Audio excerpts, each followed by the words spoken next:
Hi guys! Welcome to my channel. For today's video is magluluto tayo ngayon ng kabsa or sa atin dito is biryani. Yan. So, yan guys, meron tayong mga ingredients dyan para sa ating kabsa or biryani rice. So, ibabad na natin yung ating rice kasi gano'n naman talaga guys, no? Binababad talaga yung rice and then nagpakulo na tayo dyan ng chicken. Yan. So, yung ating chicken is kailangan pakuluin para madali na lang ang proseso natin sa pagluluto ng ating biryani rice. So, pahinaan na lang muna natin yung apoy. So, guys, meron tayo na ditong mga na i-prepared na mga sangkap like kamatis, sibuyas, ganyan. Yung ating saffron, curcum, or yung curcum guys is yung dilaw yan na, ayan, yung turmeric na yan. And then meron tayo diyang kisbara. Yung kisbara yan guys, yan yung tawag dyan sa Saudi, ano? Yung kisbara na yan. And then meron tayo ngayong sibuyas na hiniwa-hiwa. And then meron tayong bread. Yan yung bread na yan guys is ano yan, yung kubos sa Arabic. And then iyan ang tinatawag natin na panghamasa. So ibig sabihin ng panghamasa guys, ano, yung pang toppings, yan, toppings natin yan mamaya pag natapos na natin lutuin yung ating rice. So yan. So, mag-start na tayo sa pagluluto ng ating biryani rice. So guys, ano, measuring na lang natin yung ating oil dyan, ano, kasi pag nagluluto talaga ng kabsa rice or biryani rice is talagang ma-oil yan siya. Ma-oil para makita, ano mo talaga yung texture yun. So, yan guys, ano, sa ating mga ka babayan na mga Muslim, Eid Mubarak. Yan. So guys, ayan na natin.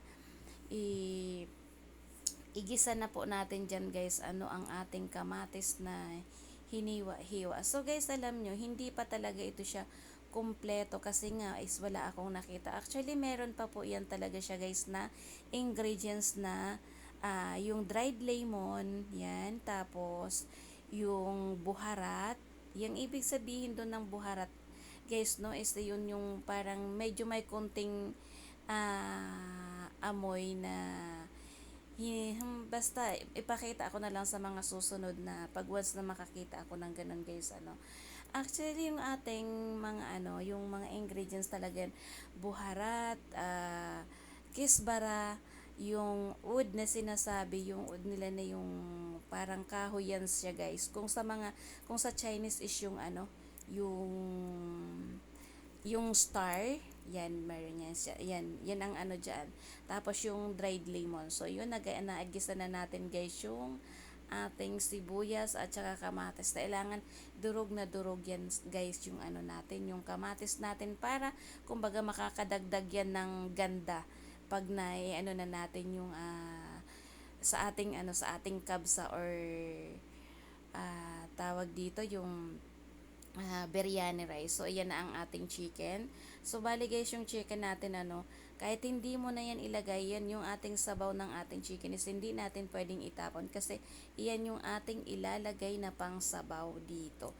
Iyan ang magluluto ng Tingnan nyo guys, kakaunti lang yung sabaw dyan na ilalagay natin sa ating sa ating bigas gawa ng naibabad na po natin yung ating basmati rice. Yan. So naglagay na po tayo diyan ng nor cubes. So isunod na natin yung ating chicken. Tinanggalan ko lang yan diyan ng medyo laman-laman kasi yun nga is madudurog talaga yan siya. So ayan, ilagay na natin po ang ating curcum or yung yellow na ang tawag naman dito sa ating ayan, yung buharat na yan siya guys, yung aking nilagay dyan. Tapos isunod, yan guys, isunod na natin dyan yung natin, yung curcum or tsaka kisbara. Kisbara guys is yan yung saffron. So, ayan guys, nailagay na natin lahat. Meron pa yung kulang guys, no? Yung curcum, yan, yung curcum na yan. So, ayan yung sinasabi ko guys na saffron. So, yun guys, no? kulang talaga sa ingredients kumbaga yan para maano. Pero guys no, nasa ano na lang yan, nasa technique na lang talaga yung pagluluto natin ng kabsa rice, kung paano natin makuha talaga yung lasa ng ano ng kabsa rice. Yun, medyo self ano lang tayo dito ano pa sa ating sa ating vlog. Talagang sariling sikap yan guys, walang ano yan, hindi yan scripted or kung ano. So guys, ito na yung ating ano chicken, yung pinagbabara ng ating manok ano. Ayan. So kita nyo guys no, kakaunti ko napapansin nyo po is kakaunti lang yung ating nilagay na sabaw. Gawa na nga yun, sabi ko nga is na ibabad na natin yung ating rice. So yun, pakalakasan lang natin ng konti ng ang apoy para pag once na kumulo na yan siya guys, pwede na nating ilagay, or kahit hindi pa kumulo yung ating sabaw ng manok dyan, pwede na nating i-drain yung ating bigas na binabad. Usually talaga guys no, ang bigas talaga na basmati rice is talagang binababad dyan siya para mabilis maluto, and then para mag-expand yung kanyang yung butil ng bigas. Yan guys no, i-drain na natin yan dyan.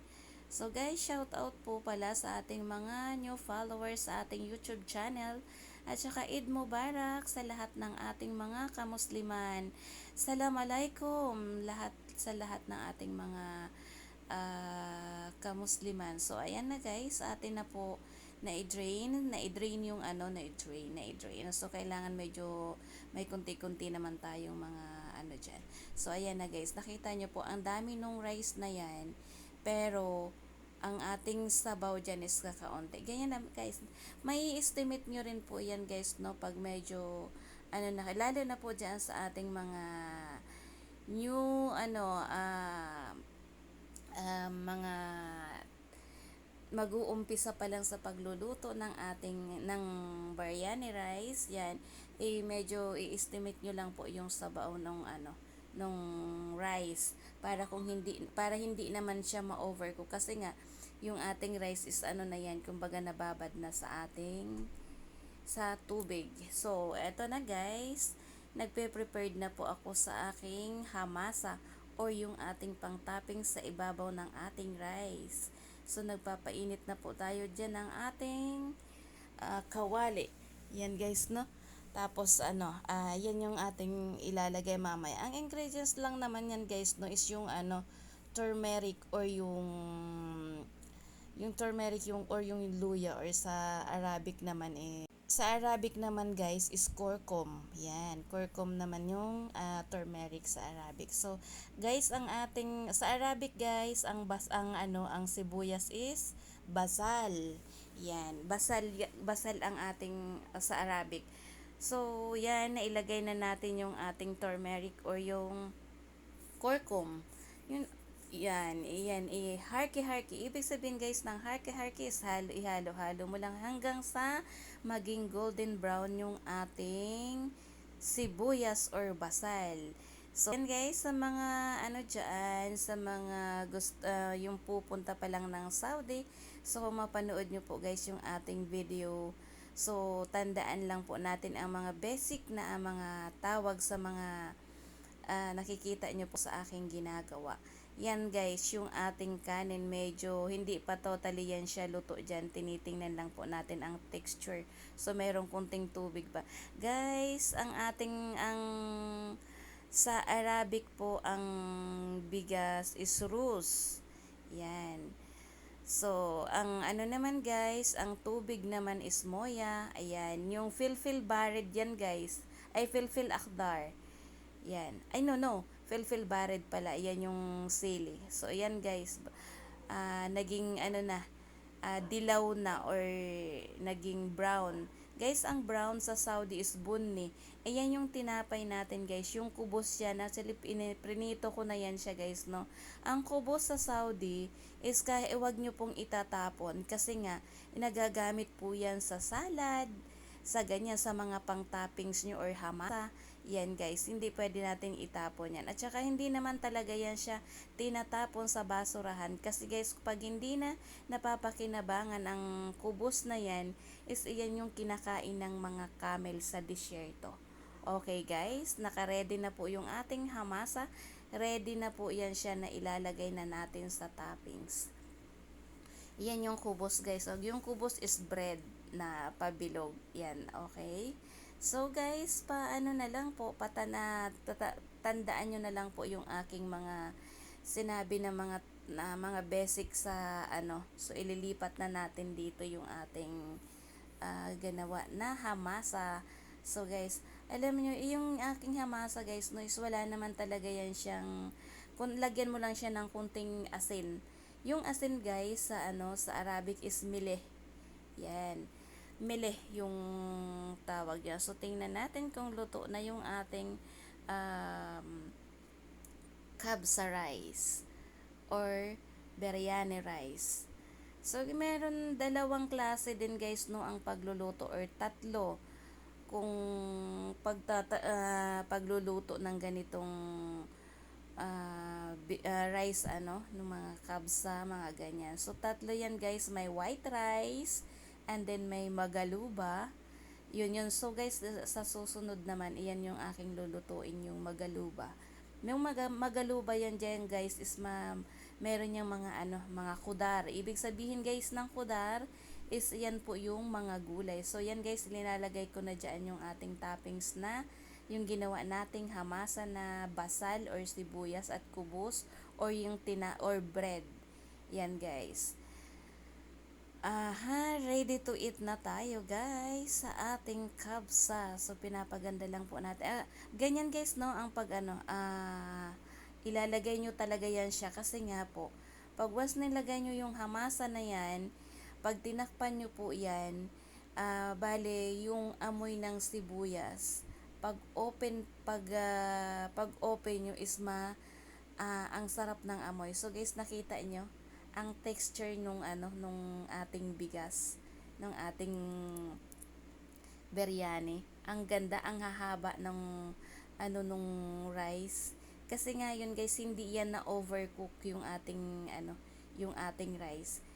Nag-expand lang siya ng bahagya pero hindi talaga yung na overcook or nagawang lugaw, 'di ba guys no? So yung kaya yan guys no na ang bigas na ganito na basmati rice is hindi talaga yan siya kagaya ng ating bigas na nagdidikit-dikit. Gawa na nga po ay naglagay tayo diyan ng kunting oil or zet.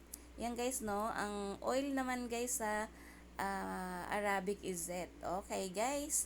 So eto na, ready na po yung ating biryani rice. So, sa ating mga followers, sa ating mga viewers, sana po ay meron kayong natutunan sa aking menu na basmati rice or biryani rice. So, marami pa tayong comment kayo guys kung ano pang gusto nyong malaman at kung gustong nyong ating lutuin na Arabic food. Okay, thank you so much. Thank you for watching guys. And maraming salamat sa akin mga followers at saka sa aking new followers. Shout out po sa inyo lahat. Eid Mubarak sa ating mga kamusliman. Masalama. Bye bye. Thank you for watching guys.